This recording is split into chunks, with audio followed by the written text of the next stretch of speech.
প্রজন্ম আমাকে শিখালো একটা দাসের দেশে যে আমি আছি, আমি নিজেও যে একটা দাস, সেই দাসত্ব কিভাবে ভাঙতে হয়। এই প্রজন্মর কাছে আমি ওই জন্য ওদেরকে আমি স্যালুট জানাই। আমি শিক্ষক বলবো না, বরং ওরা আমার শিক্ষক। ওরা আমাকে শিখিয়েছে কিভাবে দাসত্ব ভাঙতে হয়।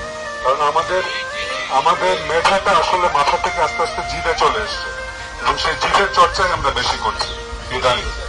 রাষ্ট্র যখন গুলি করে তখন কোনো জায়গায় বিচার পাওয়া যায় না। শুধু আমি জানাতে এসেছি যে আমি এই যে দাস থেকে মুক্ত হতে পেরেছি, এই আমার ছাত্ররা আমাকে শিখিয়েছে, সুতরাং আমি ওদের সাথে আছি, আমি আর দাস থাকছি। এই জন্য আমি ওদেরকে স্যালুট জানাই।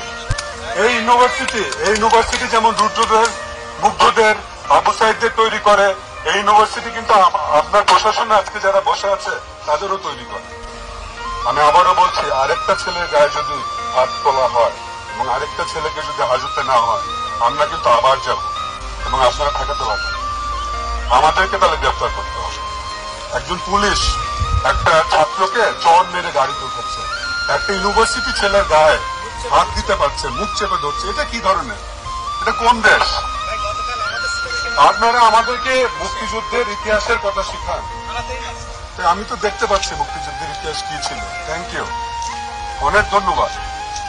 71 সালে আমার জন্ম মাত্র, আমি বুঝে পাইনি, আর এখন আমি দেখতে পাচ্ছি আসলে 71 সাল কি ছিল। অনেক ধন্যবাদ। এবং এই প্রজন্মকে আমাকে আর শেখাতে হবে না যে গল্প বলতে হবে না 71 সাল কি ছিল। ও বলবে যে স্যার আমরা জানি, আপনার থেকে বেশি জানি, আমি জীবন দিয়ে প্রমাণ করি। আপনারা ভালো থাকবেন।